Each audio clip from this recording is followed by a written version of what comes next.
In the opulent halls of Haverford Manor, a grand wine-tasting turns deadly when wine merchant Claude Duval collapses, poisoned by his own silver chalice shattered on the marble floor. Hercule Poirot, with his razor-sharp mind, unravels a web of greed and betrayal. A ruthless rival, a disgruntled customer, and a trembling sommelier. Each hides secrets, but only one laced the chalice with cyanide. As clues unravel, ledger payments, a stained cuff, a broken relic, Poirot exposes a chilling conspiracy led by Madame Fournier, with Julian Moreau as her pawn. Will justice prevail, or will ambition's shadow triumph? Dive into the Shattered Chalice. Chapter 1. The invitation. Hercule Poirot stood before the gilded mirror in his London flat, his fingers deftly adjusting the precise curve of his moustache. The morning sun streamed through the tall windows, casting a warm glow on the polished mahogany furniture and the orderly arrangement of his desk. His valet, George, had laid out his finest suit, a charcoal pinstripe tailored to perfection, and his patent leather shoes gleamed like obsidian. On the desk lay an envelope of heavy cream paper, its wax seal embossed with an elegant D already broken. The invitation within, penned in a flourishing hand, beckoned Poirot to Haverford Manor for an exclusive wine tasting hosted by Monsieur Claude Duval, a wine merchant of considerable renown. "An evening of rare vintages, George," Poirot remarked, his green eyes twinkling with anticipation. "It promises refinement, elegance, and perhaps a little mystery. One does not refuse such an invitation." George, ever discreet, inclined his head. "Very good, sir. Shall I arrange for your travel?" Poirot nodded, his mind already turning to the possibilities. Duval's reputations preceded him. His cellars were said to rival those of Bordeaux's finest chateau, and his tastings were the talk of London's elite. Yet Poirot's intuition, honed by years of unraveling human secrets, whispered that such grandeur often concealed darker truths. The journey to Haverford Manor was pleasant, the English countryside unfolding in a tapestry of emerald hills and golden fields under a late summer sky. Poirot, seated in the plush compartment of a hired car, reviewed the invitation once more. The event promised the unveiling of a 1787 Chateau Lafite, a bottle so rare it was whispered to have once graced the table of a French king. "Formidable," Poirot murmured, his fingers tracing the embossed card. "But why such pomp for a mere tasting? Monsieur Duval, he has something to prove, no?" Haverford Manor loomed into view as the car crested a hill, its Georgian facade a study in grandeur with ivy-clad walls and tall, mullioned windows. The gravel drive crunched underfoot as Poirot alighted, his cane tapping lightly on the ground. Captain Hastings, his loyal friend and companion, awaited him at the entrance, his face alight with boyish enthusiasm. "Poirot, isn't this splendid? Duval's got half of London here. Lords, ladies, and every wine enthusiast worth their salt. I say, it's going to be a night to remember." "Indeed, mon ami," Poirot replied, his gaze sweeping the scene. The manor's doors stood open, revealing a grand hall aglow with chandeliers that cast prisms of light across polished marble floors. Guests in evening dress moved like figures in a painting, their laughter mingling with the delicate clink of crystal glasses. Footmen in livery circulated with trays of champagne, and the air carried the faint, heady aroma of aged wine. Yet Poirot's sharp eyes caught details others missed. A waiter's hesitant step, a guest's overly quick glance, the subtle tightening of a smile. Monsieur Claude Duval himself emerged from the crowd to greet Poirot, his florid face flushed with pride. A stout man in his 50s, Duval wore a velvet smoking jacket that strained slightly at the buttons, and his hands gestured expansively as he spoke. "Monsieur Poirot, what an honor!" he exclaimed, his French accent softened by years in England. "Your presence elevates our humble gathering. Tonight we unveil a treasure, the 1787 Lafite, a wine of legend. You will join us, oui?" "Mais naturellement," Poirot replied, his tone courteous but his eyes alert. He noted the faint sheen of perspiration on Duval's brow, the way his gaze darted toward a group of guests near the fireplace. Among them, Poirot recognized Madame Elise Fournier, a rival wine merchant whose sharp features and elegant black gown made her stand out like a raven among doves. Beside her stood Mr. Reginald Hawthorne, a portly gentleman whose loud laugh belied the rumoured disputes with Duval over exorbitant prices. And hovering nearby, a thin man in a sombre suit, Julien Moreau, the sommelier, whose eyes flickered with an unease Poirot found most intriguing. "An impressive assembly," Poirot remarked to Duval, his voice light but probing. "You have gathered many admirers of your craft." Duval's smile faltered for a fraction of a second before he recovered. "Indeed, indeed. But come, let us prepare for the tasting. The Lafite awaits." He clapped his hands, summoning a footman, and bustled off, leaving Poirot to exchange a glance with Hastings. "Something bothers him, Poirot," Hastings whispered, his brow furrowing. "Did you see how he looked at that Fournier woman? Bad blood, I'd wager." Poirot's moustache twitched. "Perhaps, Hastings. But it is not only Madame Fournier who troubles him. There is a discord here, a note out of tune. We shall see, mon ami, what secrets this evening of fine wine will uncork." As the guests moved toward the tasting room, Poirot lingered, his gaze sweeping the hall. The chandeliers sparkled, the wine flowed, and the laughter grew louder. But beneath the surface, he sensed a current of tension, like a storm gathering on a clear horizon. "The little grey cells, they are already at work," he murmured, adjusting his tie. "And they tell me, Hastings, that this night will be far more than a tasting." Chapter 2. The fatal sip. The grand hall of Haverford Manor shimmered with the opulence of a bygone era, its vaulted ceiling adorned with frescoes of cherubs and vines, bathed in the soft glow of crystal chandeliers.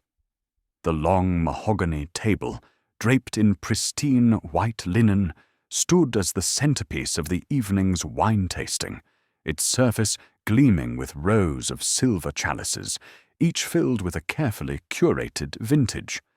The air was thick with anticipation, the guests' murmurs blending with the delicate notes of a string quartet playing in the corner. Hercule Poirot, his impeccable suit a stark contrast to the flamboyant attire of some, stood near the edge of the gathering, his keen eyes absorbing every detail. Captain Hastings, ever at his side, sipped a glass of champagne, his face alight with the excitement of the occasion. "Isn't this splendid, Poirot?" Hastings said, gesturing towards the table. "Duval's outdone himself. That 1787 Lafite must be worth a fortune." Poirot's moustache twitched, his gaze fixed not on the wine, but on the host, Monsieur Claude Duval, who moved among his guests with the practiced charm of a showman. Duval's florid face, flushed with exertion and perhaps a touch of nerves, betrayed a man under pressure, though his broad smile concealed it from all but the most observant.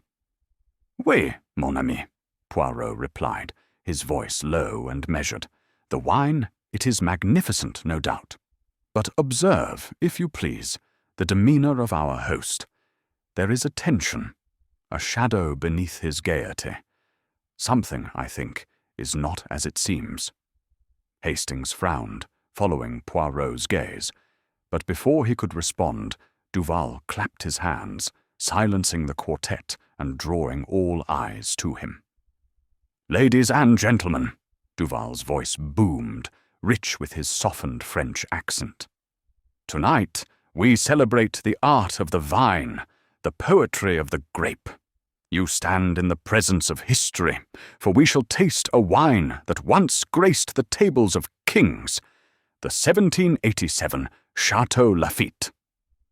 A murmur of awe rippled through the crowd, and Duval's eyes gleamed with pride. He gestured toward the table, where a single bottle, its label faded but unmistakable, rested in a velvet-lined cradle. Beside it stood a silver chalice, intricately engraved with vines, its polished surface catching the chandelier's light. Poirot's attention sharpened as Julian Moreau, the sommelier, stepped forward. A thin man with a sallow complexion, Moreau moved with the precision of a man accustomed to handling precious things, yet his hands trembled slightly as he lifted the bottle. Poirot noted the faint stain of wine on Moreau's cuff, a detail that seemed incongruous with his meticulous appearance. "Curieux," Poirot murmured, his grey cells stirring.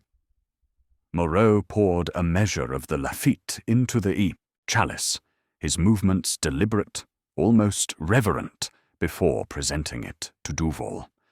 Duval raised the chalice high, the ruby liquid catching the light like a jewel. "To the pursuit of perfection," he declared, his voice ringing with conviction. The guests echoed the toast, their glasses raised, and Duval brought the chalice to his lips. He sipped deeply, his eyes closing in apparent rapture. For a moment, all was still, the room suspended in the elegance of the moment. Then a shadow crossed Duval's face. His eyes snapped open, wide with shock, and his free hand clutched at his throat. A strangled gasp escaped him, and the chalice slipped from his grasp, striking the marble floor with a piercing crash. Shards of silver scattered like stars across the stone, the wine pooling in a dark, glistening stain. Duval staggered, his face contorting in agony, before collapsing in a heap, his body crumpling like a marionette with cut strings. A woman's scream shattered the silence, followed by a chorus of gasps and cries. The guests surged forward, then recoiled, their faces pale with horror. Poirot, ever composed, was at Duval's side in an instant, kneeling beside the fallen man. His gloved fingers pressed lightly against Duval's neck, seeking a pulse, but the stillness of the body confirmed what his instincts already knew. "He is dead," Poirot announced, his voice calm but carrying the weight of certainty. Hastings, his face ashen, crouched beside him. "Good Lord, Poirot. What happened? Was it a heart attack?" Poirot's eyes narrowed as he leaned closer to Duval's lips, detecting a faint, bitter almond scent that sent a chill through him. "Non, mon ami," he said softly. "This is no natural death. It is poison. Cyanide, if I am not mistaken." He straightened, his gaze sweeping the room, taking in the shocked faces, the trembling hands, the whispers of disbelief. Inspector Grange, the local constable, arrived swiftly, his heavy boots echoing in the now silent hall. A burly man with a no-nonsense air, he surveyed the scene with a frown. "Right, nobody move!" he barked, motioning to his men to seal the exits. "This is a crime scene now. Monsieur Poirot, you're here. Good. I've heard of your reputation. Any thoughts?" Poirot's moustache twitched, a sign of his mind at work. "A thought or two, Inspector," he replied. "The poison was in the chalice, of that I am certain. Observe the fragments." He gestured to the shattered remains of the silver vessel, its jagged edges glinting in the light. "The chalice is broken, yet the poison remains in the air, in the scent of Monsieur Duval's breath. This was no accident, but a deliberate act. And the breaking of the chalice, c'est très intéressant. It suggests an attempt to conceal something." Grange nodded, scratching his chin. "Poison, eh? Nasty business. We'll need to question everyone.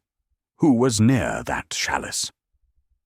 Poirot's eyes flickered toward Moreau, who stood frozen near the table, his face pale and his hands clasped tightly. Then Poirot's gaze shifted to Madame Elise Fournier, who lingered at the edge of the crowd, her sharp features composed, but her eyes glinting with something unreadable. Mr. Reginald Hawthorne, the wealthy customer, stood nearby, his florid face now drained of colour, his pocket watch clutched tightly in his hand. Poirot beckoned Hastings closer, his voice a whisper. "Hastings, mon cher, observe the guests. Fear, shock, yes, but also calculation. Someone here knows more than they will say."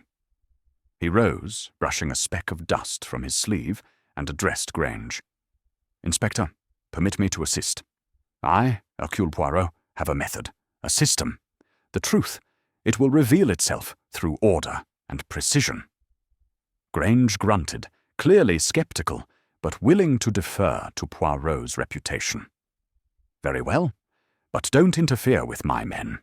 We'll start with the staff, and work our way through the guests." He turned to his constables, barking orders to secure the room and collect the chalice fragments for evidence. Poirot, undeterred, moved toward the table, his cane tapping lightly on the floor. The broken chalice intrigued him. Its destruction was no mere accident. The force required to shatter such a sturdy vessel suggested intent. He crouched again, examining the shards without touching them, noting a faint residue clinging to the inner curve of one fragment. "This residue," he murmured to Hastings, "it is not merely wine. There is something more, something chemical.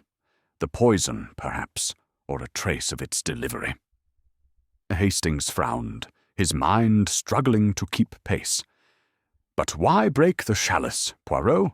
If the poison was already in it, surely the deed was done." Poirot's eyes gleamed. "Précisément, Hastings. The breaking is a puzzle within a puzzle.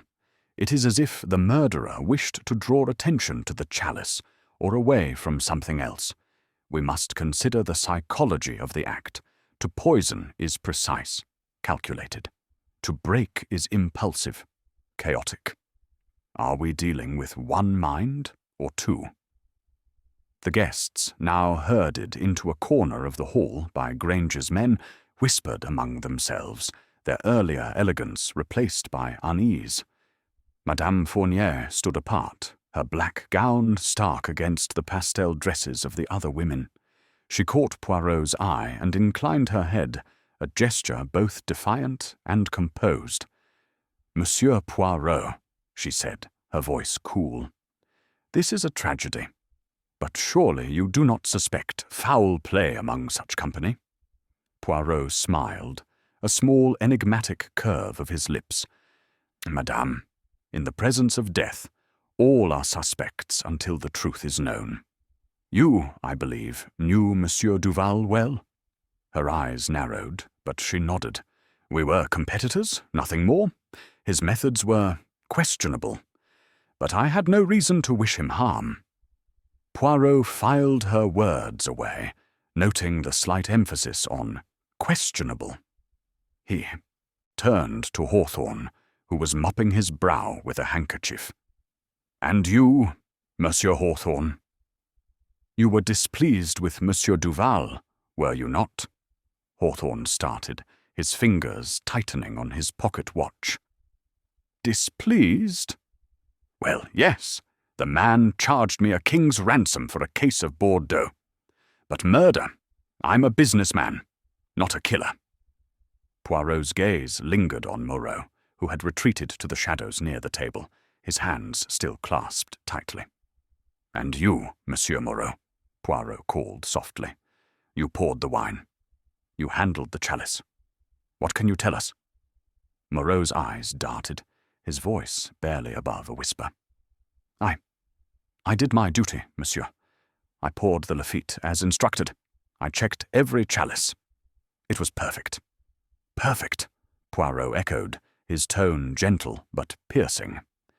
Yet Monsieur Duval is dead. A curious perfection, no? Moreau flinched, and Poirot made a mental note of his unease, the stain on his cuff, the tremor in his hands. As Granger's men began their interviews, Poirot stepped back, his mind racing. The chalice, the poison, the broken shards, they formed a tableau, a story waiting to be read. He recalled the layout of the table, the Lafitte bottle, untouched by any but Moreau, the chalice singled out for Duval, the other guests, their glasses filled with different vintages. The poison was specific, he murmured to Hastings. It was meant for Duval alone.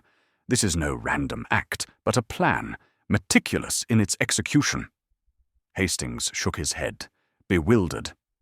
But who, Poirot? Fournier, with her rivalry? Hawthorne, with his grudge? Or Moreau, who was closest to the chalice? Poirot's eyes gleamed. All are possible, Hastings, but we must look beyond the obvious. The motive, it hides in the details, the glance, the gesture, the stain. We shall find it, mon ami, through the order and method of Hercule Poirot. The hall, once alive with laughter, now felt like a stage where a grim drama had unfolded. The guests huddled in groups, their faces etched with fear and suspicion. Poirot, standing apart, felt the weight of their secrets, each a thread in the tapestry he would unravel. The bitter almond scent lingered in his memory, a silent accusation. The little grey cells, he whispered. They are awake, and they will not rest until the truth is laid bare. As the quartet struck up a mournful tune, Poirot's gaze returned to the scattered shards of the chalice, glinting like fragments of a broken truth. The fatal sip, he said softly. It is only the beginning. Chapter 3. The suspects assemble. The grand hall of Haverford Manor, so recently a stage for elegance and revelry, had transformed into a sombre arena of suspicion. The chandeliers still cast their crystalline glow, but the light now seemed harsh, illuminating the strained faces of the guests huddled in small knots, their whispers sharp with unease.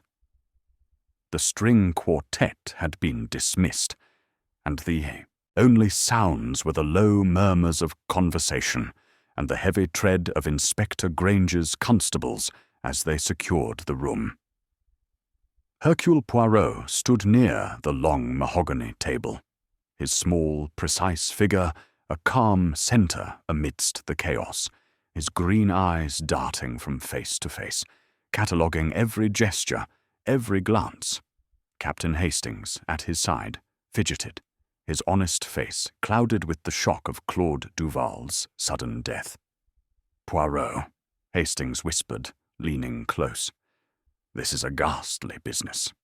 Poison, you say, in a room full of people. It's like something out of a novel. Poirot's moustache twitched, a faint smile playing at the corners of his mouth. Mon cher Hastings, life, it is often more dramatic than any novel. But rest assured, the truth lies not in the drama, but in the details. Observe, if you please, the behavior of our fellow guests. Fear, yes, but also secrets. They are written in the eyes, the hands, the silences. Inspector Grange, his broad shoulders filling out his ill-fitting suit, approached with a scowl. "Monsieur Poirot, I've got my men collecting the chalice fragments and questioning the staff. We'll need statements from everyone, but I'd value your thoughts. You've a knack for this sort of thing. Or so they say." His tone carried a grudging respect, tempered by the wariness of a man unaccustomed to sharing authority. Poirot inclined his head, his demeanour courteous but commanding. "Merci, Inspector. I shall assist, but with method, always with method. The poison, it was in the chalice, delivered with precision. This suggests not only opportunity but intent, a mind that planned, that calculated. We must begin with those closest to Monsieur Duval, those with motive to wish him harm." He gestured subtly toward the three figures who had drawn his attention from the moment of the tragedy. Madame Elise Fournier, Mr. Reginald Hawthorne, and Monsieur Julien Moreau. Grange nodded, barking an order to a constable to fetch the trio. "Right, let's have them in the library. More private, and I don't want this lot." He jerked a thumb toward the other guests. "Gossiping and muddying the waters." Poirot approved, his mind already arranging the facts like pieces on a chessboard. The library, with its heavy oak shelves and leather-bound volumes, would provide a fitting backdrop for the first act of his inquiry. The library was a sanctuary of quiet, its air thick with the scent of aged paper and polished wood. A fire crackled in the grate, casting flickering shadows across the room as the three suspects were ushered in. Poirot took his place near a high-backed chair, his small stature belied by the authority in his posture. Hastings stood by the fireplace, his notebook open, ready to jot down observations, though Poirot knew his friend's notes would capture only the surface of what his own grey cells would uncover. Grange loomed near the door, his presence a reminder of officialdom, while Poirot's gaze, sharp and unrelenting, settled on the trio before him. "Messieurs, madame," Poirot began, his voice soft, but carrying the weight of inevitability. "A man is dead, poisoned in the presence of many, yet by the hand of one, or perhaps more. The chalice, shattered on the floor, held the poison, and its destruction was no accident. Hercule Poirot, seek the truth, and I ask you now to speak of your dealings with Monsieur Duval. Be precise, if you please, for the truth, it hides in the smallest details." Madame Elise Fournier stepped forward first, her black gown rustling like a whisper of night. Her angular face, framed by a sleek chignon, held a composure that bordered on defiance. "Monsieur Poirot," she said, her voice crisp with a faint French accent, "this is a tragedy, but to suggest I had any part in it is absurd. Claude Duval and I were competitors, yes, but competition is not murder. His wines were inferior, his prices inflated. I challenged him openly at the Vintners' Guild last month, and he took it poorly, threatening to ruin my trade. But I am a woman of business, not violence." Poirot's eyes gleamed as he noted the steadiness of her gaze, the Wayme system, slight tremor in her hands, barely perceptible. "An interesting choice of words, madame," he said smoothly. "You say inferior and inflated, strong accusations. Did these disputes ever turn personal?" Her lips tightened. "Personal? Number. It was business. Duval's ego was bruised, nothing more. I had no need to kill him. His reputation was crumbling on its own." The words were sharp, but Poirot caught a flicker of unease in her eyes, quickly masked. He turned to Mr. Reginald Hawthorne, whose florid face was still pale from the shock of the evening. The man's fingers fidgeted with a heavy gold pocket watch, his eyes darting nervously. "Monsieur Hawthorne," Poirot said, "you were heard arguing with Monsieur Duval recently. A matter of price, I understand." Hawthorne's jowls quivered as he nodded. "Yes, well, the man was a thief. Charged me 3 times the market rate for a case of Bordeaux. I told him I'd take it to the courts if I had to, but that's as far as it went." "Good heavens, Poirot. You can't think I'd poison a man over a few bottles of wine." Poirot's moustache twitched. "A few bottles, monsieur? Or a matter of pride? Men have killed for less." He watched Hawthorne closely, noting the way the man's grip on the watch tightened, his knuckles whitening. "Where were you when the chalice was poured?" "In the crowd, like everyone else," Hawthorne said quickly. "I was nowhere near the table. Ask anyone." His voice rose, and Poirot raised a calming hand. "Peace, monsieur. I ask only to understand." His tone was soothing, but his eyes were relentless. He turned at last to Julien Moreau, the sommelier, whose sallow face seemed to have grown paler still. Moreau stood with his arms crossed tightly, as if holding himself together. "Monsieur Moreau," Poirot said gently, "you are the sommelier, oui? The master of the wine. You poured the Lafitte into the chalice that killed Monsieur Duval. Tell me, how was this done?" Moreau's eyes flicked to the floor, then back to Poirot. I followed orders, Monsieur Poirot. Monsieur Duval instructed me to pour the 1787 Lafitte into his personal chalice. I did so, in full view of the guests. I checked the bottle, the chalice. Everything was as it should be. His voice wavered, and Poirot noted the faint sheen of sweat on his brow. "And yet," Poirot said, his tone deceptively mild, "the chalice contained poison. You handled it last, did you not?" Moreau's hands trembled visibly now, and he nodded, swallowing hard. "Yes, but I swear I did nothing wrong. I poured the wine and placed the chalice before Monsieur Duval. I turned away to serve the others. That's all."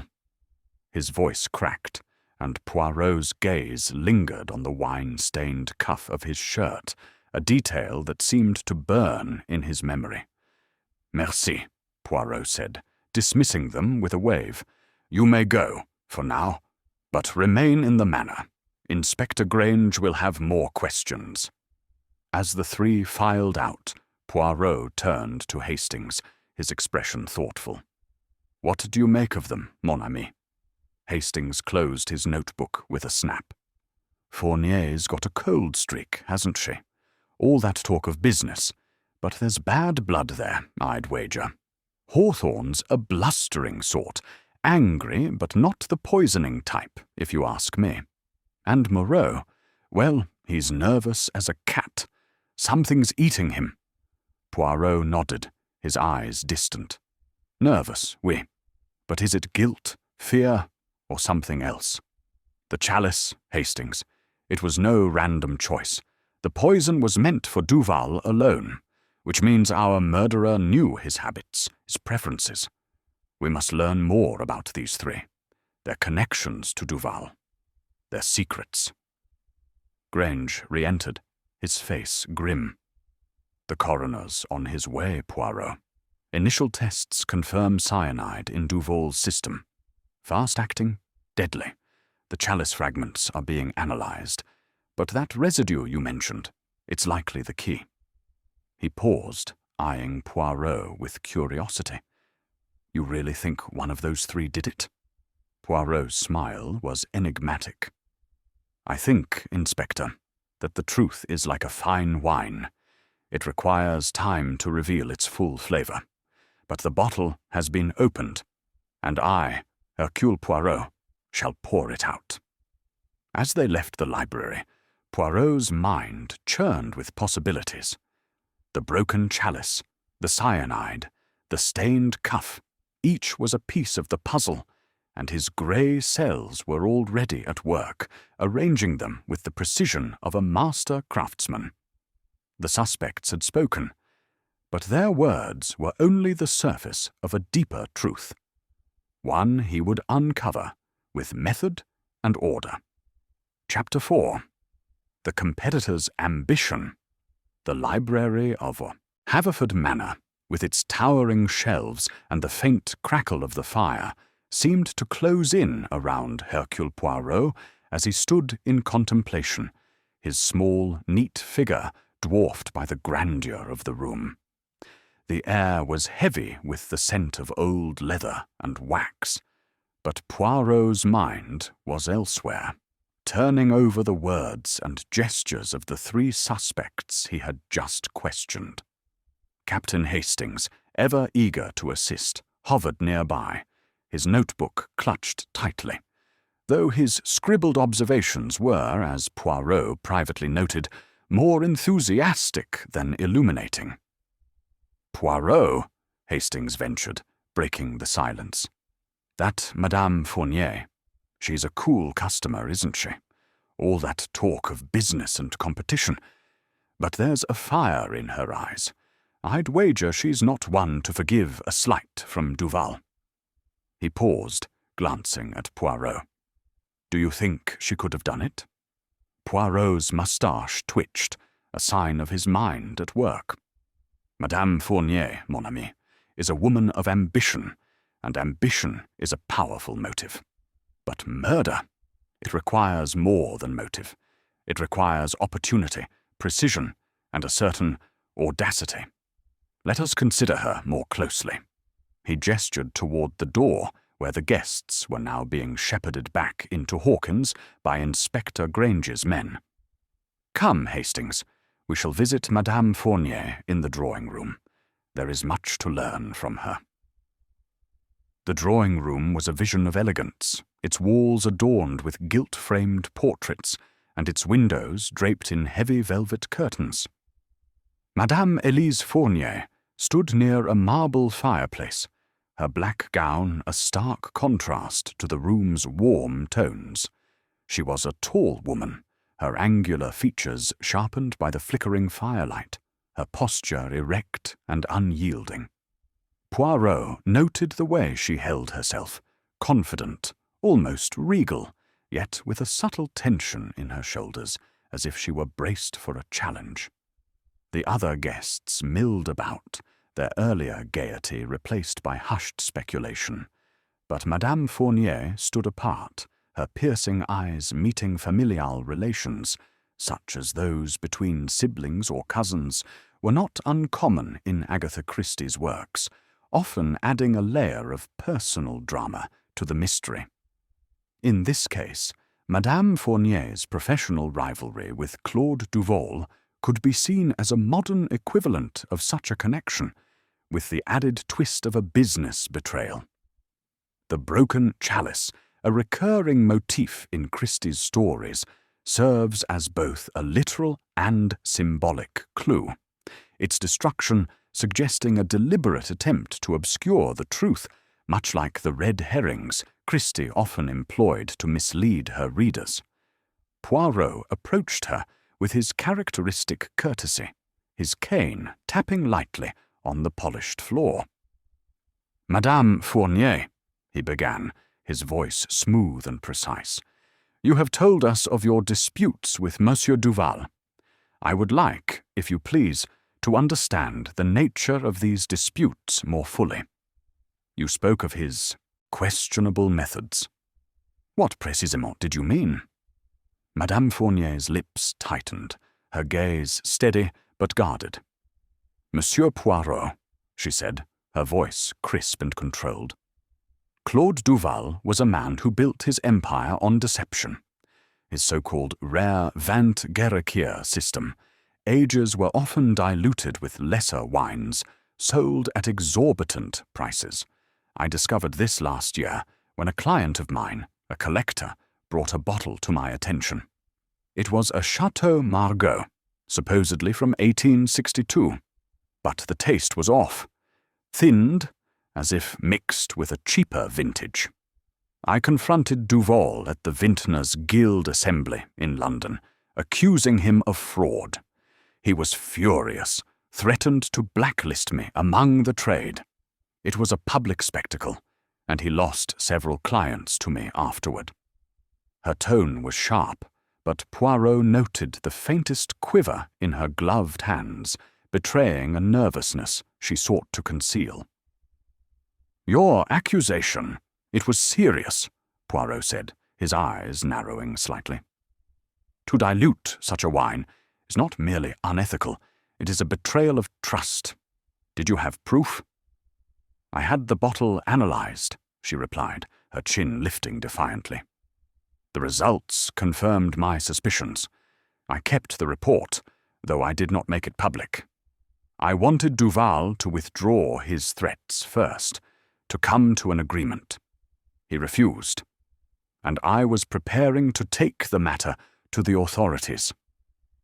Her voice held a controlled anger, but Poirot observed the way her fingers brushed against the edge of her sleeve, a gesture too precise to be unconscious. Hastings, standing behind Poirot, whispered, "She's got a motive, Poirot." Duval was ruining her business, and that public row must have stung her pride. Poirot nodded almost imperceptibly, his gaze lingering on Madame Fournier's pristine silk gloves, their flawless white a stark contrast to the stained cuff he had noted on Moreau. "Motive, oui," he murmured, "but the method of poison requires a certain intimacy with the victim's habits. Madame Fournier, she is a strategist, not an impulsive hand." "And the chalice?" Hastings pressed, his voice low. "Why smash it if she poisoned it?" Poirot's moustache twitched. "That, mon ami, is the question. The breaking of the chalice is a theatrical gesture, non? It draws the eye, suggests chaos where there was calculation. We must learn more of Madame Fournier's movements this evening." He turned back to her, his tone deceptively mild. "Madame, where were you when the Lafitte was poured for Monsieur Duval?" She met his gaze without flinching. "I was with Lady Ashbourne, discussing a potential order for my cellars. We were near the window, away from the table. You may ask her. She will confirm it." Her voice was steady, but Poirot noted the faintest tightening of her jaw, as if she were measuring her words with care. "Merci, madame," Poirot said, dismissing her with a courteous nod. "You have been most helpful. For now, remain within the manor, as Inspector Grange has requested." She inclined her head and swept from the room, her gown rustling like a whisper of secrets. As the door closed behind her, Hastings turned to Poirot, his brow furrowed. "She's clever, Poirot. Too clever, perhaps, that story about the diluted wine. It's damning, but she's quick to offer an alibi. Do you believe her?" Poirot's eyes gleamed with the quiet intensity of a mind at work. "Madame Fournier is a woman of precision, Hastings. Her accusation against Duval is bold, public, and calculated to wound his reputation. But poison? It is a silent weapon, not the flourish of a public vendetta. Yet her gloves, they are too clean, too perfect. We must verify her alibi with Lady Ashbourne and examine her access to the chalice." He paused, his fingers brushing his moustache. "The little grey cells, they sense a pattern, but it is not yet clear. Madame Fournier is a piece of the puzzle, but not the whole picture." They stepped back into the hall, where the guests' murmurs had grown quieter, their faces pale under the chandelier's unforgiving light. Poirot's mind churned. The image of the shattered chalice and Madame Fournier's composed defiance circling like twin shadows. The truth, he knew, was close, hidden in the folds of ambition and deceit. Chapter 5. The Disgruntled Customer. The drawing-room of Haverford Manor, though still a bastion of elegance, with its velvet drapes and gleaming portraits, seemed to shrink under the weight of the evening's tragedy. The fire in the marble fireplace cast long shadows, flickering across the faces of the guests who lingered in hushed groups, their earlier mirth replaced by a palpable unease. Hercule Poirot stood near a rosewood table, his small, immaculate figure a beacon of calm amidst the tension, his green eyes sharp and unyielding. Captain Hastings, ever loyal, stood beside him, his notebook open but his pen idle, his honest face creased with concern as he watched the crowd. "Poirot," Hastings murmured, keeping his voice low. "Madame Fournier's story holds up so far. Lady Ashbourne confirmed they were talking by the window when the wine was poured. But I can't shake the feeling she's hiding something. And now this Hawthorne fellow. He's got a temper, hasn't he? That row with Duval over prices wasn't exactly discreet." Poirot's moustache twitched, a subtle sign of his mind's restless activity. "Oui, mon ami.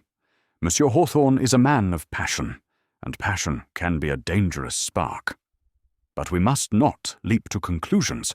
The poison, it was precise, calculated, a cold act, not a hot one. Let us speak with him and see what lies beneath his bluster." He gestured toward the far corner of the room, where Mr. Reginald Hawthorne stood, his portly frame clad in a slightly rumpled evening suit, his fingers clutching a heavy gold pocket watch as if it were a talisman. Hawthorne's florid face, still pale from the shock of Claude Duval's death, glistened with a faint sheen of perspiration as Poirot approached. The man's eyes, small and deep-set, darted nervously, and his broad shoulders seemed to hunch as if bracing for an accusation. Poirot, with his characteristic courtesy, inclined his head. "Monsieur Hawthorne," he began, his voice smooth as polished stone. "You have heard, no doubt, of the tragedy that has befallen Monsieur Duval. I wish to understand your relationship with him. You were, I believe, displeased with his business practices." Hawthorne's jowls quivered, and he puffed out his chest, though the gesture lacked conviction. "Displeased? That's putting it mildly, Monsieur Poirot. The man was a rogue, a downright swindler. Charged me a fortune for a case of Bordeaux. Claimed it was a rare vintage, 1870. But I've had better from a corner shop in Chelsea. I told him I'd have the law on him if he didn't refund me. We had words, yes, at his shop last week. Half of London heard it, I dare say." His voice rose, drawing curious glances from nearby guests, but Poirot's calm gaze held him steady. "Words, monsieur?" Poirot said, his tone gentle but probing. "And what precisely did you say? Threats, perhaps?" He watched Hawthorne closely, noting the way the man's fingers tightened around the pocket watch, the chain glinting in the firelight. "Threats?" Hawthorne blustered, his face reddening. "I said I'd sue him, that's all. Take him to court, ruin his name. But poison? Good heavens, man, I'm a businessman, not some fiend skulking about with cyanide." His indignation seemed genuine, but Poirot's eyes lingered on the watch, its constant handling a nervous tick that spoke louder than words. "And where were you, monsieur, when the chalice was poured for Monsieur Duval?" Poirot asked, his voice deceptively mild. "You were in the hall, oui?" Hawthorne hesitated, his eyes flickering toward the crowd. "Yes, I was there, near the back, talking with Lord Pennington about a horse race. I didn't go near the table.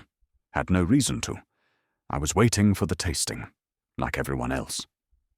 His tone was defensive, and Poirot noted the slight tremor in his hand as he adjusted his watch, winding it absently.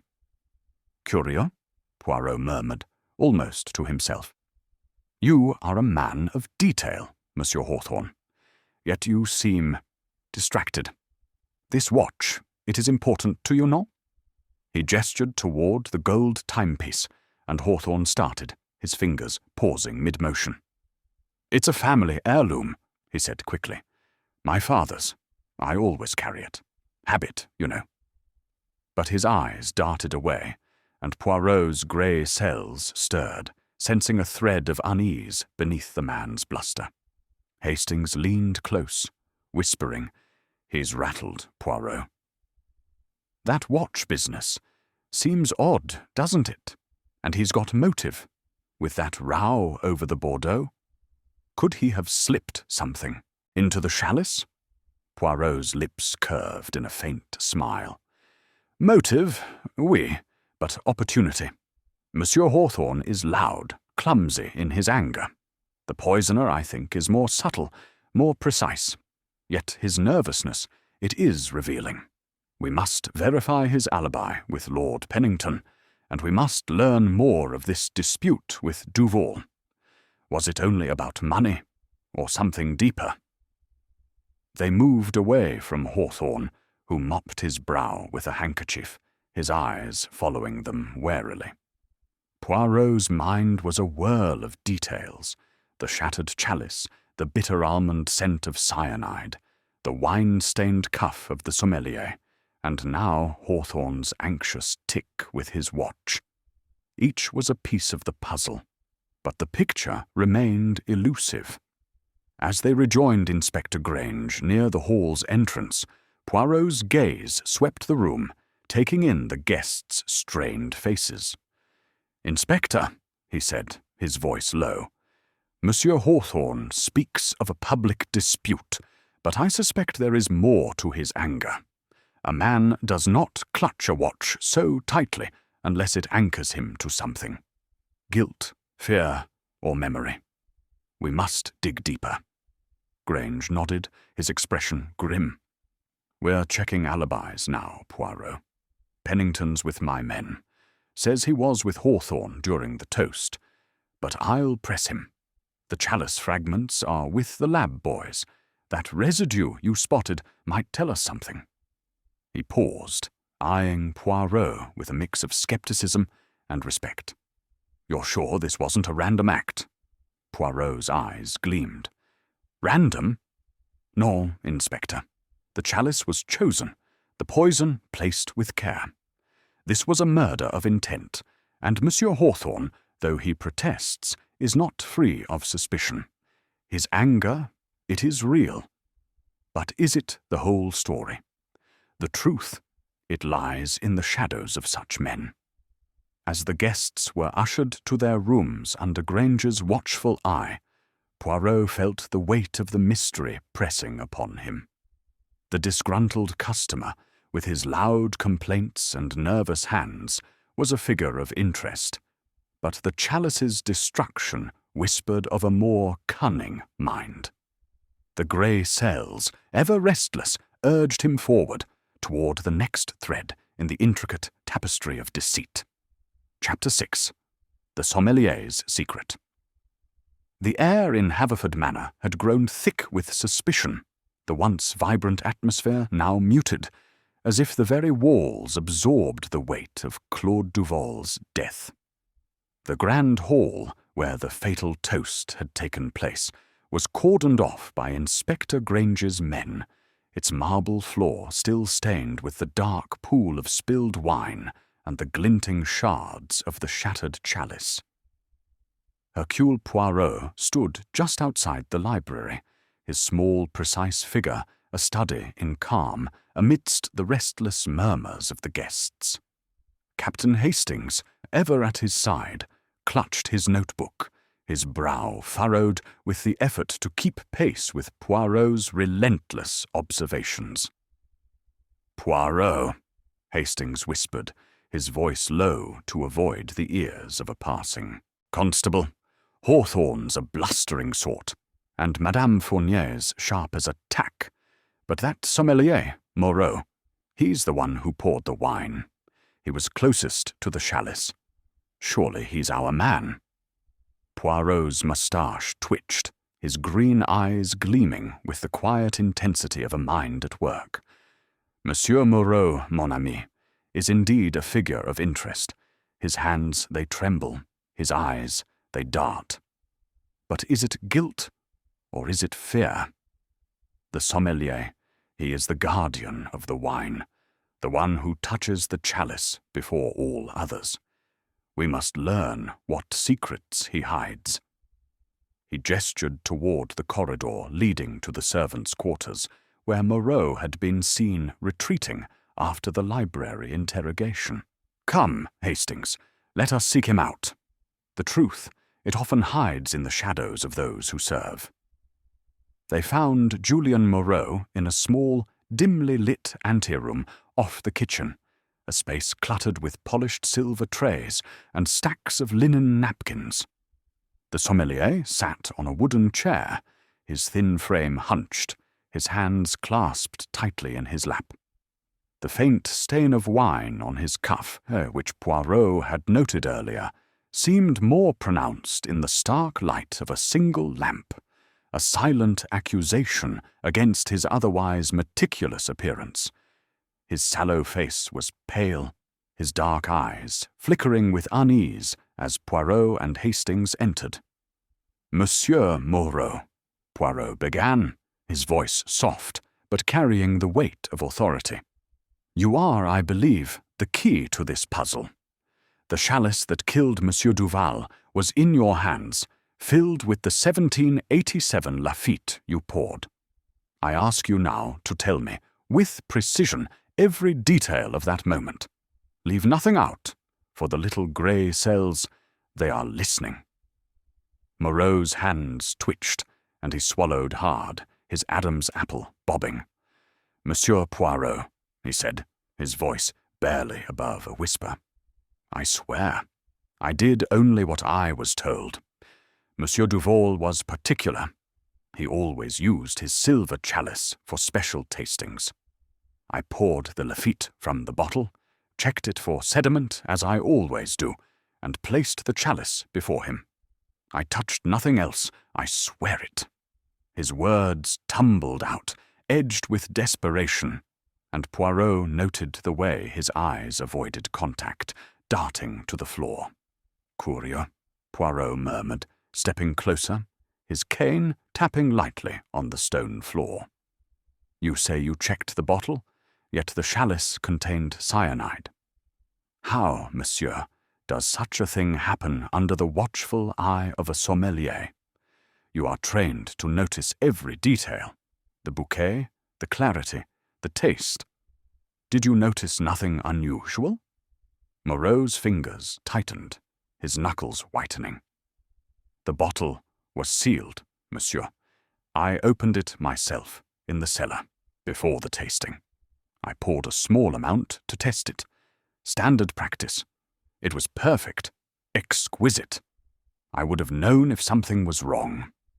His voice rose, a note of panic creeping in, and Poirot's gaze sharpened, fixed on the stained cuff. That stain, Monsieur Moreau, Poirot said, pointing with his cane. It is wine, oui. From the Lafite, perhaps, or from another moment, another act. Moreau started, his hand jerking to cover the cuff, as if it burned. It's nothing, he stammered. I spilled some wine earlier, during the preparations. It happens.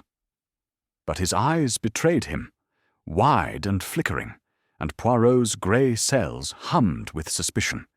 Hastings, unable to contain himself, leaned forward. Come now, man. You were the last to handle the chalice. If anyone had the chance to slip poison in, it was you. His bluntness made Moreau flinch, and Poirot raised a hand, his expression one of gentle reproach. Patience, Hastings, he said.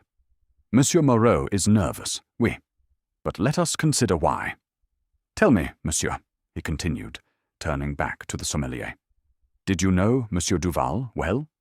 Beyond your duties, was there a connection? A disagreement, perhaps? Moreau hesitated, his lips parting as if to speak, then closing tightly. "He was my employer," he said at last, his voice low. "I served him for 3 years. He was demanding, particular about his wines, but fair. I had no reason to harm him." Yet the words lacked conviction, and Poirot noted the faint sheen of sweat on his brow, the way his fingers twisted together. "And Madame Fournier," Poirot pressed, his tone deceptively mild. "You know of her rivalry with Monsieur Duval. Did she ever approach you, perhaps with an offer, a suggestion, to undermine him?" Moreau's eyes widened, a flicker of fear crossing his face before he shook his head vehemently. "No, never! I am loyal to Monsieur Duval. I would not betray him." But his voice cracked, and Poirot's moustache twitched, sensing a crack in the sommelier's facade. "Very well," Poirot said, stepping back. "For now, you may go, but remain in the manor. Inspector Grange will wish to speak with you further." Moreau rose unsteadily, his hands still clasped, and hurried from the room, his footsteps echoing in the quiet corridor. Hastings turned to Poirot, his brow furrowed. "He's hiding something, Poirot. Did you see how he reacted when you mentioned Fournier? And that stain. It's not just a spill, is it?" Poirot's eyes gleamed.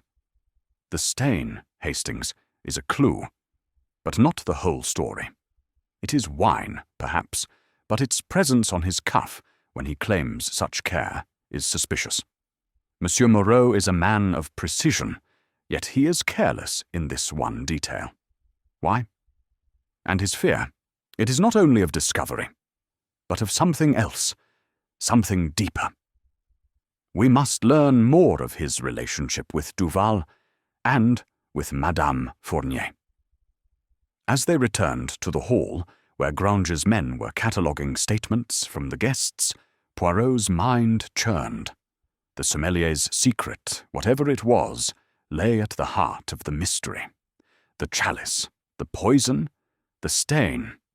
Each was a thread, and Poirot's grey cells were weaving them together, inching closer to the truth hidden in the shadows of Haverford Manor. Chapter 7. The Shattered Clue. The grand hall of Haverford Manor, now a silent witness to tragedy, stood empty save for the cordon of Inspector Grange's constables and the faint gleam of the chandelier light on the marble floor. The dark stain of spilled wine and the scattered fragments of the silver chalice remained, a stark reminder of Claude Duval's final moments. Hercule Poirot, his small figure moving with deliberate precision, stood near the long mahogany table, his green eyes fixed on the debris of the shattered chalice. Captain Hastings hovered nearby, his face a mixture of awe and impatience, his notebook tucked under his arm, as he watched Poirot's meticulous examination. "Poirot," Hastings said, his voice hushed in the oppressive quiet, "you've been staring at those bits of silver for ages. Surely the poison's the key, not the chalice itself. It's just broken, isn't it?" Poirot's moustache twitched, a faint smile playing at his lips as he knelt, careful not to disturb the fragments, his gloved hand hovering over a particularly jagged piece. "Mon cher Hastings," he replied, his tone soft but laced with intensity. "The chalice is not merely broken. It is a message. Its destruction was no accident, no mere consequence of a fall. Observe, if you please, the force of the break. The silver is thick, sturdy, yet it is shattered, as if struck with purpose. It tells us something of the murderer's mind." He lifted a fragment with a pair of tweezers provided by a constable, holding it to the light. A faint, powdery residue clung to the inner curve, barely visible, but unmistakable to Poirot's keen eye. Hastings leaned closer, squinting. Is that the poison, Poirot? Cyanide, you said? Poirot shook his head slightly. Perhaps, or perhaps something else, a trace of the method by which the poison was delivered. The residue, it is not wine alone. It is chemical, non? We must wait for Inspector Granger's laboratory to confirm, but the little grey cells, they whisper that this chalice holds more than it seems. He placed the fragment carefully into an evidence bag handed to him by a constable, his movements precise as a surgeon's. Rising, Poirot surveyed the table, his mind reconstructing the scene.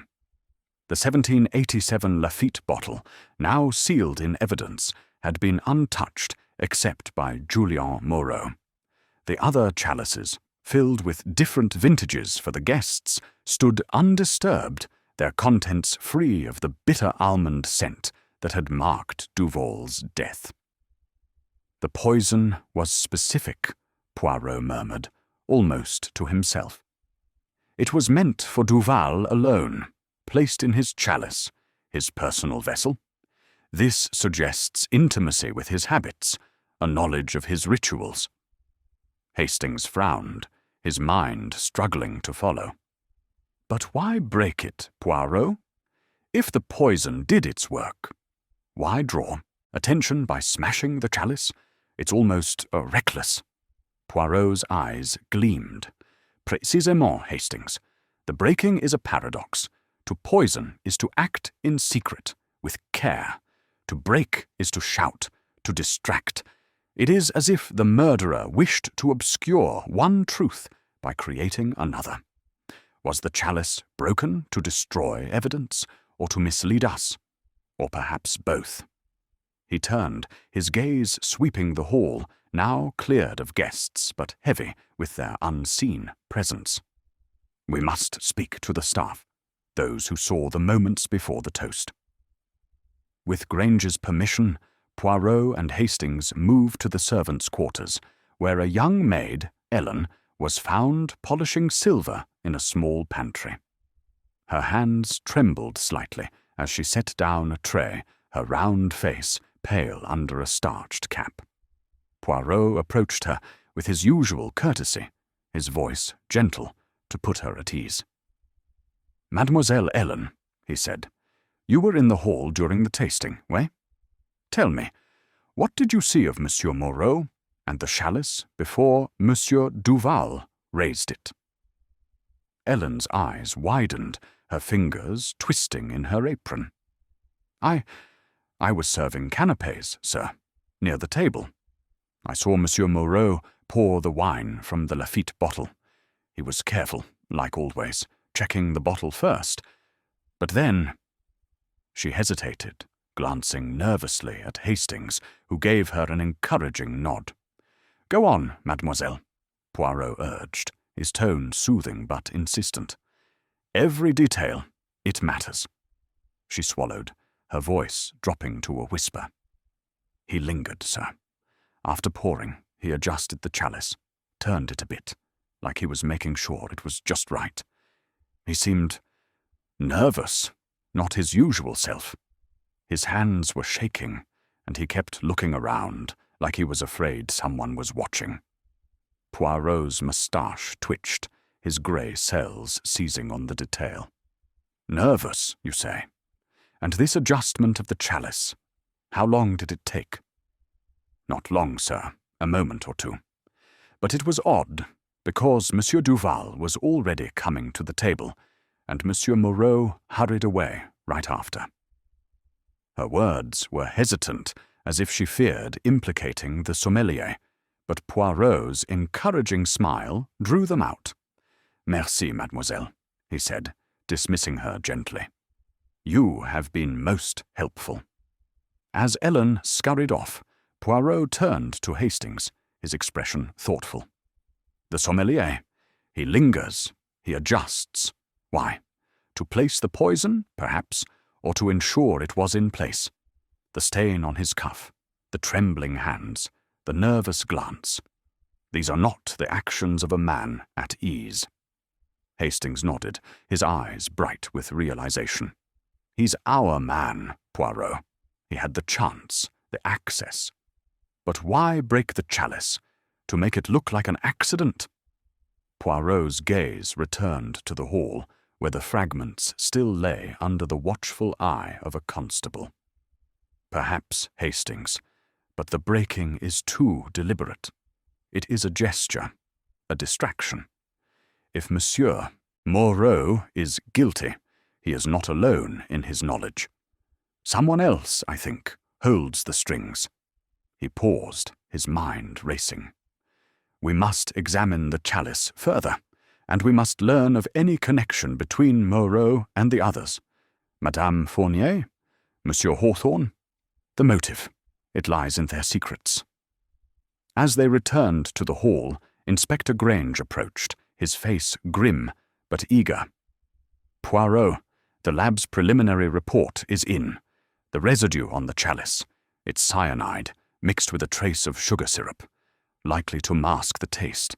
Clever, eh? Must have been added just before the pour.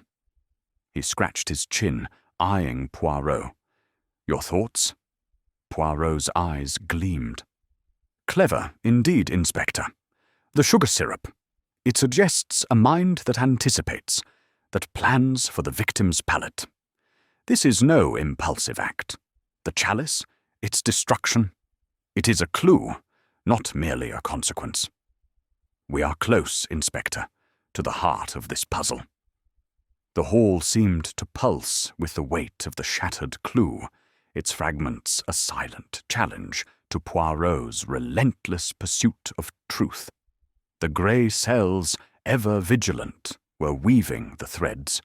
Moreau's nervousness, the residue, the deliberate break, into a pattern that promised to reveal the murderer's hand.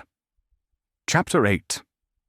A financial thread. The atmosphere in Haverford Manor had grown taut, the grandeur of its opulent rooms now overshadowed by the spectre of murder. The grand hall, with its scattered chalice fragments and the lingering stain of spilled wine, remained sealed under Inspector Grange's orders, a silent testament to Claude Duval's tragic end. Hercule Poirot, his small, meticulous figure, a beacon of order amidst the chaos, led Captain Hastings toward the late wine merchant's private study, a room tucked behind the library where Duval kept his business records. The air was heavy with the scent of old paper and ink, and the flickering light of a single desk lamp cast long shadows across the oak-panelled walls. Poirot, Hastings said, his voice low as they entered the study. That maid's story about Moreau lingering over the chalice. It's damning, isn't it? He's got to be our man. But I still don't understand why he'd smash it. To hide the poison? Poirot's moustache twitched, his green eyes gleaming with the quiet intensity of a mind piecing together a puzzle. The chalice, mon ami, is a distraction, but also a clue.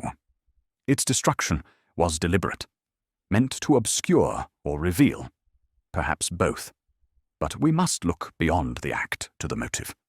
Why kill Monsieur Duval? The answer, I suspect, lies here, in the records of his empire. He gestured to the desk, cluttered with ledgers, correspondence, and a locked mahogany box. With Inspector Grange's permission, we shall explore. Grange, who had joined them, nodded gruffly, producing a key provided by the manor's butler. Duval's man gave us this, said it's for the private files. Go ahead, Poirot, but don't muck up the evidence. His tone held a grudging respect, tempered by his practical nature. Poirot unlocked the box with a delicate turn of the key, revealing a neatly organized collection of documents, receipts, contracts, and a small leather-bound ledger. His gloved fingers moved with precision, flipping through pages as Hastings peered over his shoulder, his curiosity barely contained. The ledger detailed Duval's transactions, a meticulous record of sales, purchases, and payments. Poirot's eyes narrowed as he reached a series of entries marked with the initials J.M. Regular payments, substantial sums, made to an unnamed account over the past 6 months. J.M., Hastings said, his voice bright with realization. Julien Moreau, surely. He's the sommelier, and you saw how nervous he was. Could Duval have been paying him off for something? Poirot's lips curved slightly.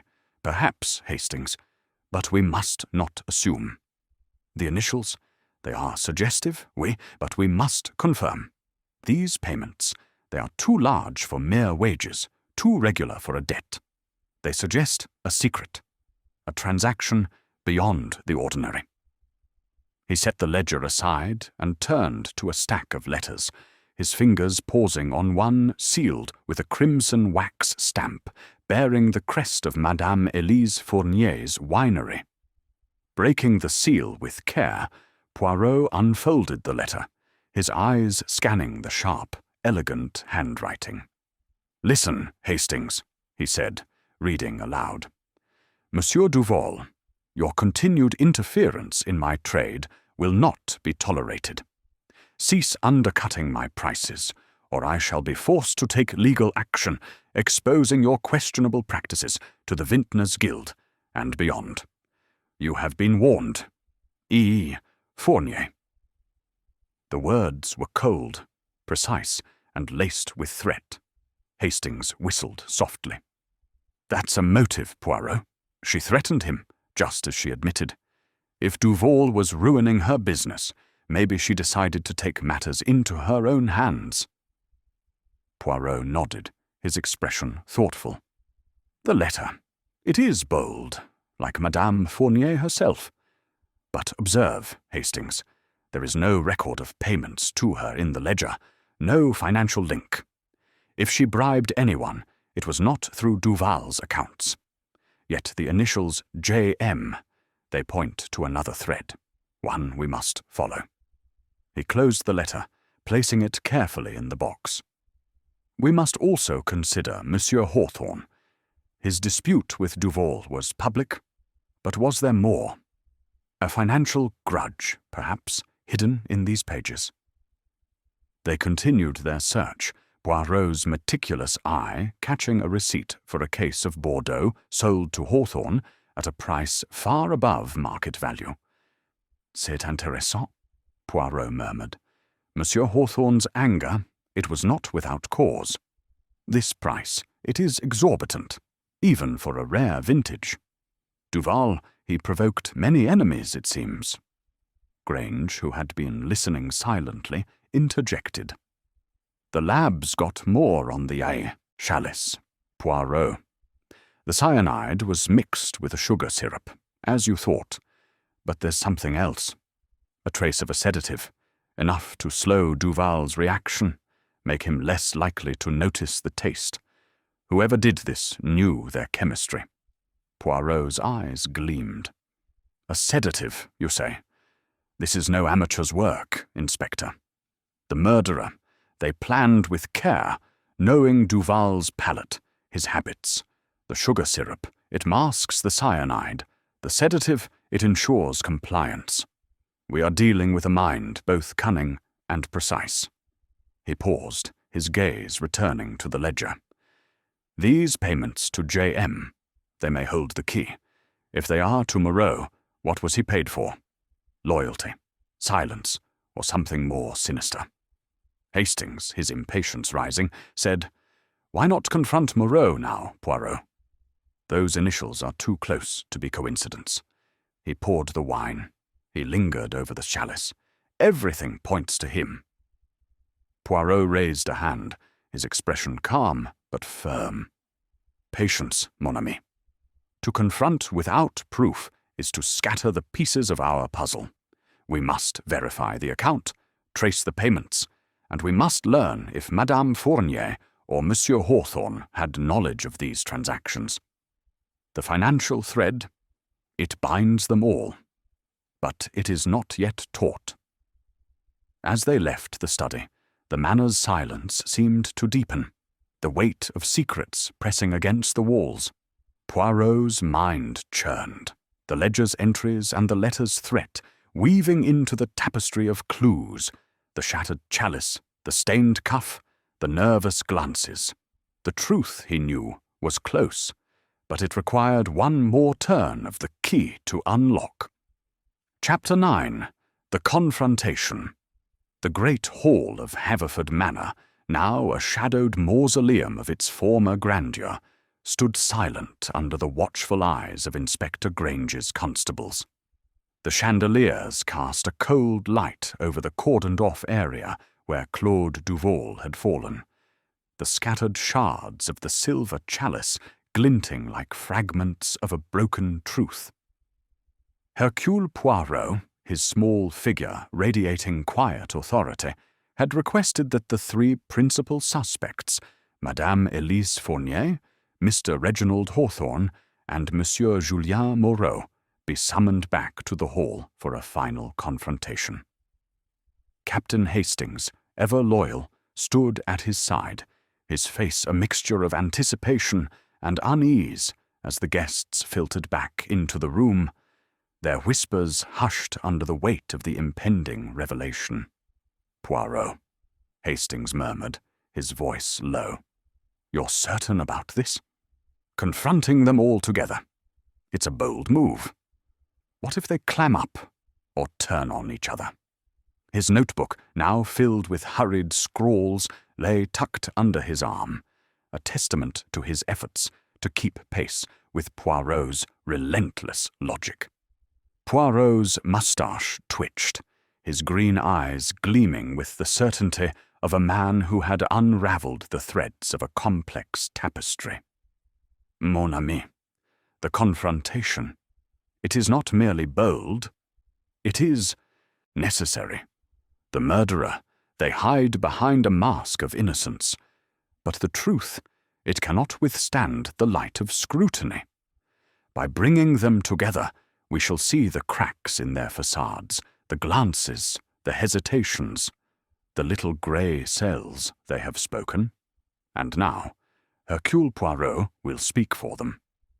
Inspector Grange, his burly frame looming near the table, gave a curt nod. "Right, Poirot. My men have the exits covered, and the labs confirmed the cyanide and sedative mix in the chalice. We're ready for your play. Let's see what you've got." His tone carried a mix of skepticism and deference, a man accustomed to procedure but willing to trust Poirot's reputation. The three suspects entered, their postures betraying their inner turmoil. Madame Fournier, her black gown a stark silhouette, held herself with icy composure, her sharp features betraying no emotion save a faint tightening of her lips. Mr. Hawthorne, his florid face still flushed with nervous energy, clutched his gold pocket watch, his fingers winding it absently as his eyes darted about. Julien Moreau, the sommelier, trailed behind, his sallow face pale and his hands clasped tightly, the wine-stained cuff a silent accusation. The other guests, kept at a distance, watched with bated breath, their curiosity tinged with dread. Poirot stepped forward, his cane tapping lightly on the marble floor, his voice clear and commanding. "Messieurs, madame, we stand in the presence of a crime most foul. Monsieur Claude Duval was poisoned, his life ended by cyanide delivered in his silver chalice, a chalice that was then shattered, as if to conceal the truth. But the truth, it doesn't hide from Hercule Poirot. I have examined the clues, the poison, the residue, the ledger, the letter, and now I shall reveal the hand that struck." A murmur rippled through the onlookers, but Poirot's raised hand silenced them. He turned first to Madame Fournier, his gaze piercing. "Madame, you are a woman of ambition, driven to protect your trade. You accused Monsieur Duval of fraud, of diluting his wines, and your letter threatened legal action. Your rivalry was fierce, was it not? Enough to wish him gone." Fournier's eyes narrowed, her voice cold as steel. "I admitted our rivalry, Monsieur Poirot. Duval's deceit was costing me clients, but I am no murderer. I was with Lady Ashbourne when the chalice was poured. My alibi is sound." Her composure was unshaken, but Poirot noted the slight clench of her gloved hands, a flicker of tension.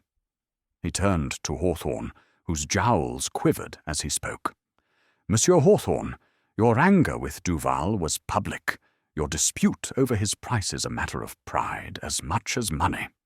You threatened to sue, to ruin him. Did your anger drive you further, to a more permanent solution?" Hawthorne's face reddened, his voice rising. "Preposterous. I was cheated, yes, but poison. I was nowhere near that table. Lord Pennington will vouch for me." His fingers tightened on the watch, and Poirot's eyes lingered on the gesture, a nervous tick that spoke of unease. Finally, Poirot faced Moreau, whose trembling hands and darting eyes betrayed a man on the edge. "Monsieur Moreau, you poured the Lafitte into the chalice. You lingered, adjusted it, as witnessed by the maid. Your cuff bears a stain of wine, and in Duval's ledger, payments to J.M. suggest a secret. What did you do, monsieur, in those final moments?" Moreau's voice cracked, his face ashen. I poured the wine, nothing more. The chalice was clean, the bottle sealed. I swear I didn't—" His words faltered under Poirot's unrelenting gaze. Poirot raised a hand, his voice now a quiet thunder.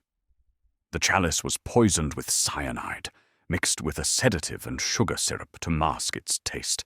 It was no random act, but a plan, executed with precision. Monsieur Moreau, you were seen adjusting the chalice, your hands trembling, your eyes fearful. And the payments marked J.M. They were to you, were they not, from Madame Fournier?" Fournier gasped, her composure cracking. "That is a lie. I made no such payments." But Poirot produced the ledger, open to the marked page, and a banknote retrieved from Granger's evidence, bearing her winery's seal. "You bribed Monsieur Moreau," Poirot continued, his tone relentless. "You paid him to sabotage Duval's wines, to dilute them as you accused Duval of doing. When that failed to ruin him, you instructed Moreau to poison the chalice, promising him wealth. He laced it with cyanide, then broke it to suggest an accident. But the residue betrayed him. Moreau collapsed to his knees, sobbing. She made me do it. She said it was the only way to save my family, to pay my debts. I didn't want to. But she promised.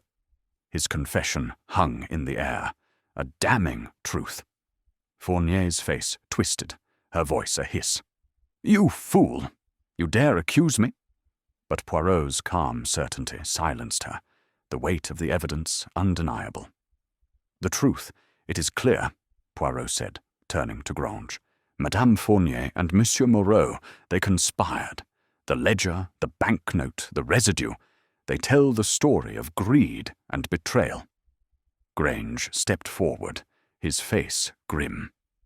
Right, you two. You're coming with me. As his men moved to restrain them, the hall erupted in murmurs, the guests' shock palpable. Poirot stood still, his grey cells at rest, the puzzle complete. Chapter 10. The Confession. The grand hall of Haverford Manor, its chandeliers now dimmed to a sombre glow, seemed to hold its breath as the weight of Hercule Poirot's revelation settled over the gathered guests. The air was thick with the scent of wax and lingering wine, the marble floor still bearing the faint stain of Claude Duval's final moments. Inspector Granger's constables stood poised, their hands on the shoulders of Madame Elise Fournier and Julien Moreau, whose ashen faces betrayed the collapse of their carefully constructed facades. Captain Hastings, standing near Poirot, clutched his notebook, his eyes wide with the thrill of the unfolding drama, though his expression held a trace of disbelief at the audacity of the crime. "Poirot," Hastings whispered, leaning close, "you've done it again. That ledger, the banknote, how did you know it was Fournier pulling the strings?" His voice was hushed, reverent, as if speaking too loudly might shatter the moment. Poirot's moustache twitched, his green eyes gleaming with the quiet satisfaction of a puzzle solved. "Mon ami, the truth, it is like a fine tapestry. Each thread must be followed to see the pattern. The chalice, the payments, the stain on Moreau's cuff, they all spoke to the little grey cells. But let us hear the confession in full. For the guilty, they cannot resist the need to unburden themselves when cornered." He turned his gaze to Moreau, whose trembling form seemed to shrink under the weight of accusation. Inspector Grange, his burly frame imposing, stepped forward, his voice gruff but controlled. "Monsieur Moreau, Madame Fournier, you've heard Monsieur Poirot's accusations. Speak now, or it'll go harder for you at the station. The evidence is clear. Cyanide in the chalice, payments in the ledger, a banknote tying you together. What have you to say?" Moreau's knees buckled, and he sank to the floor, his hands covering his face as sobs racked his thin frame. "It's true," he cried, his voice breaking with desperation. "I didn't want to do it, I swear. Madame Fournier, she came to me months ago, said Duval was ruining her, stealing her clients with his lies about rare vintages. She offered me money, more than I'd ever seen, to tamper with his wines, to dilute them, make him look a fool. I needed it, for my family, my debts. I couldn't say no. The hall erupted in gasps, the guests' murmurs rising like a tide. Fournier's face twisted, her sharp features contorting with fury as she rounded on Moreau. "You coward!" she hissed, her voice a venomous whisper. "You dare lay this at my feet? I paid you to sabotage his reputation. Yes, but murder! That was your doing." Her composure, so carefully maintained, cracked like the chalice itself, revealing a raw edge of desperation. Poirot raised a hand, his voice cutting through the chaos with calm authority. "Silence, madame. The truth, it will not be denied. Monsieur Moreau, continue. Tell us of the chalice, the poison. How was it done?" Moreau's sobs quieted, his hands falling to his lap as he stared at the floor, his voice barely audible. She came to me last week, after Duval refused to back down. She said sabotage wasn't enough, that he had to be stopped for good. She gave me the cyanide, mixed with sugar syrup and a sedative. She said it would be quick, undetectable. I was to pour the Lafitte, then add the poison when I adjusted the Rue, chalice. I did it. God help me. I did it. And when he drank, I panicked, smashed the chalice to make it look like an accident, to destroy the residue. But I couldn't hide it all. His voice broke, and he buried his face in his hands again. Fournier's eyes blazed, but Poirot's unrelenting gaze held her fast. "Madame Fournier," he said, his tone soft but unyielding. "You deny the murder, yet the banknote, it bears your seal. The payments to J.M. in Duval's ledger, they trace to an account you control. You orchestrated this, non? Your ambition? It drove you to eliminate your rival, using Monsieur Moreau as your instrument." Fournier's lips parted, a protest forming, but the weight of the evidence silenced her. Her shoulders sagged, and for the first time, The fire in her eyes dimmed. I wanted him ruined, she admitted, her voice low and bitter. He was a fraud, diluting wines, undercutting my prices, stealing my clients. I paid Moreau to expose him, yes, but the poison— I told him only to scare Duval, to make him ill, not to kill. Her words were a desperate plea, but Poirot's expression remained impassive. "Non, madame," he said. "The sedative, the sugar syrup. These were not for a mere scare. You knew the dose, the method. You chose cyanide, a poison that leaves no chance. Your denial, it is but a shadow. And the truth, it shines through." Grange signalled to his men, who moved to handcuff both Fournier and Moreau. "That's enough," he said, his voice firm. "You're both under arrest for the murder of Claude Duval. We'll sort out the details at the station." As the constables led them away, Fournier's head remained high, her defiance flickering even in defeat, while Moreau shuffled, broken, his confession a weight he could no longer bear. The guests, stunned into silence, watched as the culprits were escorted out, their murmurs rising only as the hall doors closed. Hastings turned to Poirot, his face alight with admiration. "You were brilliant, Poirot. The way you tied it all together, the ledger, the banknote, Moreau's confession. But how did you know it was Fournier behind it all?" Poirot's smile was modest, his eyes distant. "The little grey cells, Hastings. They see what others miss. The payments to J.M. were too precise, too regular, for mere coincidence. The banknote, it linked Fournier to Moreau, and the chalice, its destruction was a desperate act, but not desperate enough to hide the residue. Madame Fournier's ambition, it was the thread that wove the crime together. And Moreau, he was her tool, driven by greed and fear."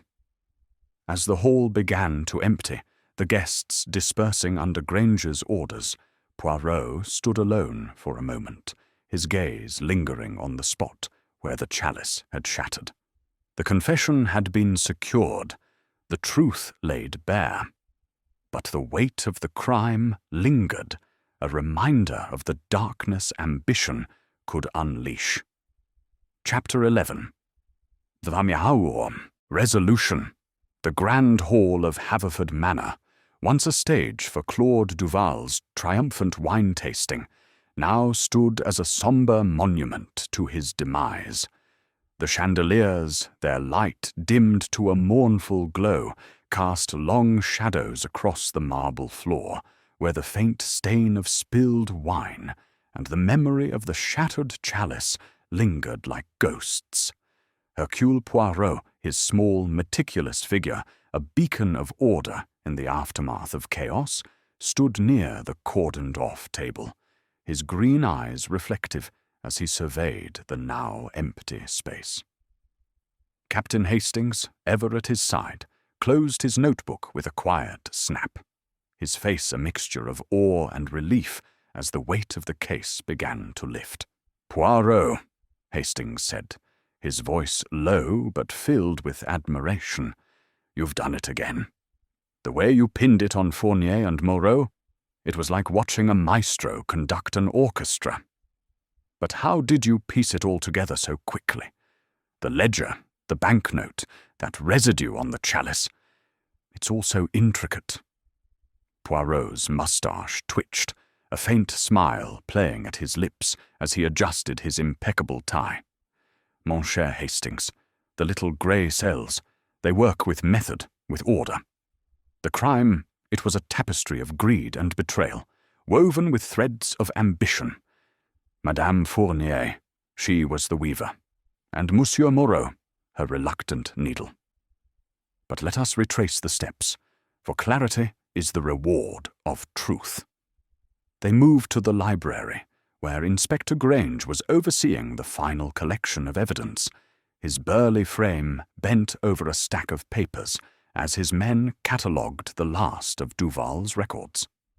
The fire in the grate had dwindled to embers, casting a soft warmth over the oak-panelled room, but the air remained heavy with the gravity of the night's revelations. Grange looked up as Poirot and Hastings entered, his gruff expression softened by a grudging respect. "Monsieur Poirot," he said, straightening, "you've saved us weeks of work. Fournier and Moreau are in custody, and their statements are being taken. Moreau's still blubbering, but Fournier, she's cold as ice, denying the murder charge even now." Poirot nodded, his gaze drifting to the mahogany box on the desk where the ledger and bank note had been found. "Madame Fournier, she is a woman of steel, Inspector, but even steel bends under the weight of truth.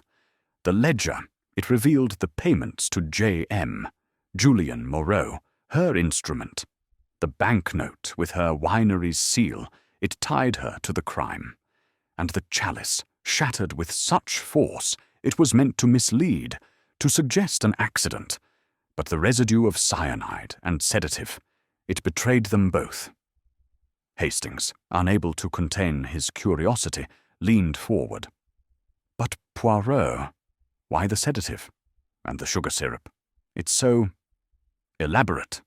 Couldn't they have just used the cyanide alone?"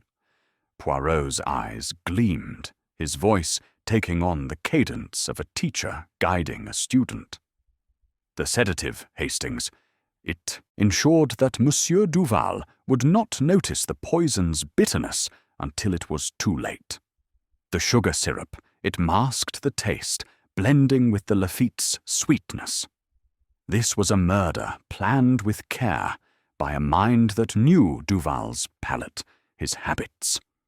Madame Fournier, she understood the art of wine, and she used it to her advantage.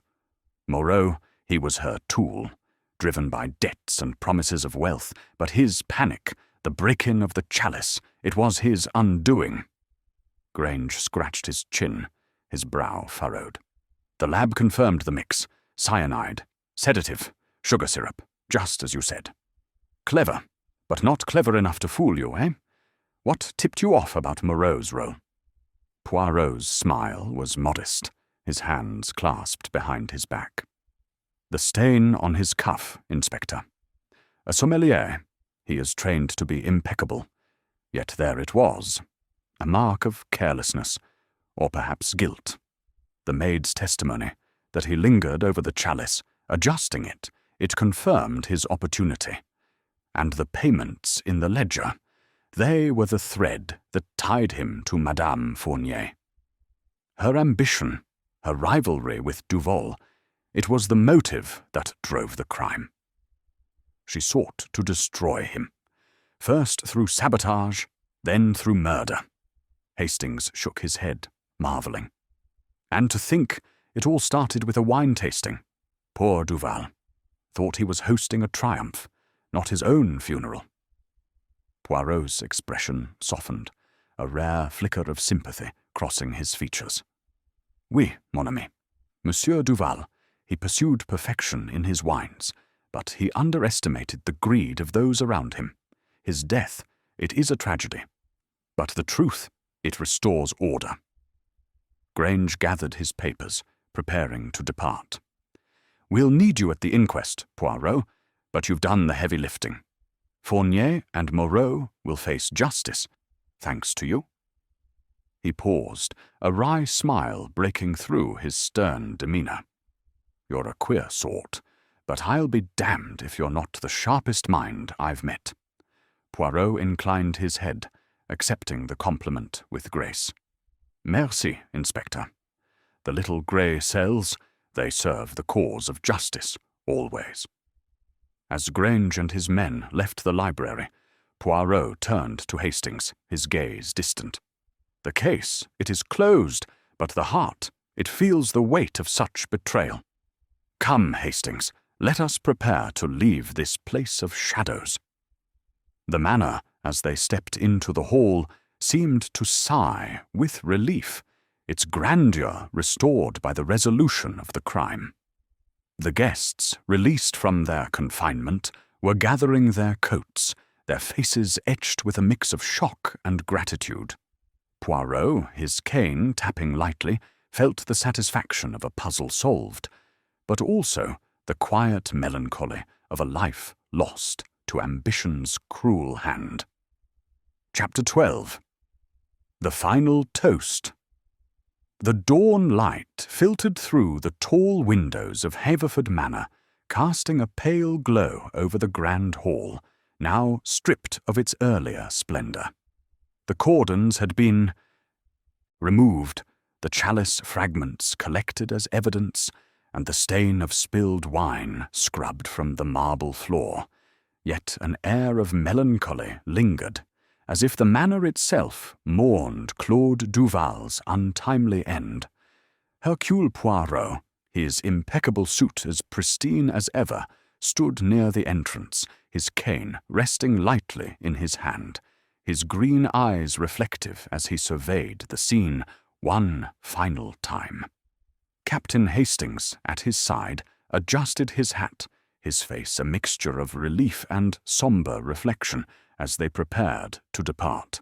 "Poirot," Hastings said, his voice soft in the quiet morning. "It's hard to believe it's over. Fournier and Moreau in custody, the case solved, and yet it feels like such a waste. Duval, for all his faults, didn't deserve that end." He shook his head, his honest features clouded with the weight of the tragedy. Poirot's moustache twitched, a faint smile touching his lips, though his eyes held a trace of sadness. "Mon ami, the pursuit of perfection, it is a noble endeavour, but it often blinds us to the greed and envy of others. Monsieur Duval, he sought to create beauty in his wines, but he stirred ambition in those around him. The truth, it has been restored, but the cost, it is always heavy." He adjusted his gloves, his movements precise, as if aligning his thoughts with the order he so cherished. The manor's staff bustled quietly, preparing for the guests' departure, their faces etched with the strain of the night's events. Inspector Grange had left earlier, escorting Madame Elise Fournier and Julien Moreau to the local station, where their confessions would be formalized. The guests, released from their confinement, gathered their belongings, their voices subdued as they exchanged farewells tinged with the shock of betrayal. Poirot, ever observant, noted the glances they cast his way, some grateful, others wary, as if his presence alone had peeled back the veneer of civility to reveal the darkness beneath. As they stepped onto the gravel drive, the morning air crisp and carrying the scent of dew-soaked grass, Hastings turned to Poirot, his curiosity undimmed. "You know, Poirot, I still can't quite grasp how you saw it all so clearly. The chalice, the ledger, that banknote, it was like you knew from the start where to look." Poirot's smile was modest, his gaze fixed on the rolling hills beyond the manor. "Not from the start, Hastings, but the little grey cells, they are trained to see the pattern. The chalice, it was shattered to mislead, but its residue spoke of care, of a calculation.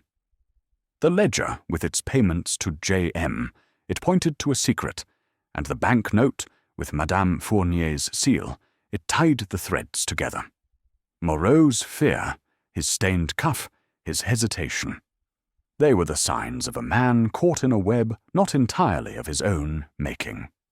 Madame Fournier, her ambition was the loom, weaving greed into murder." Hastings nodded, his admiration evident.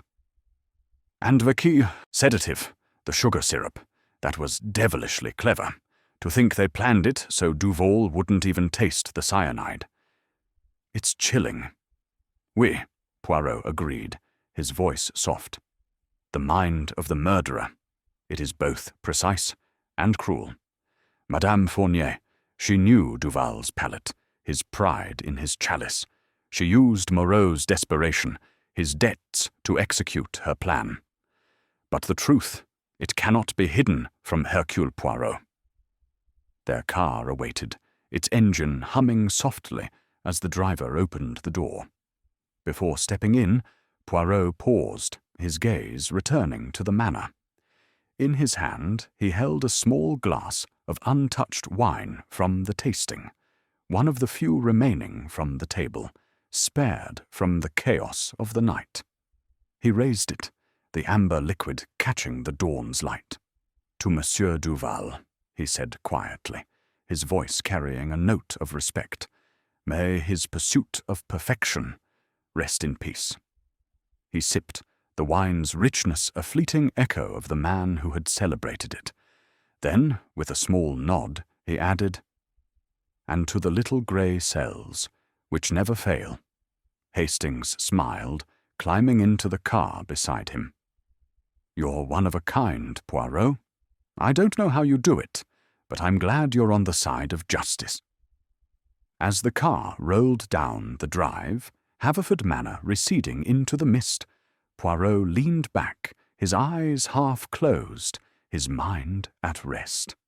The case was closed, the truth revealed, but the memory of the shattered chalice lingered, a reminder of the fragile line between ambition and ruin. The English countryside unfolded before them, serene and unchanging, and Poirot, with a final twitch of his moustache, turned his thoughts to the next puzzle that awaited.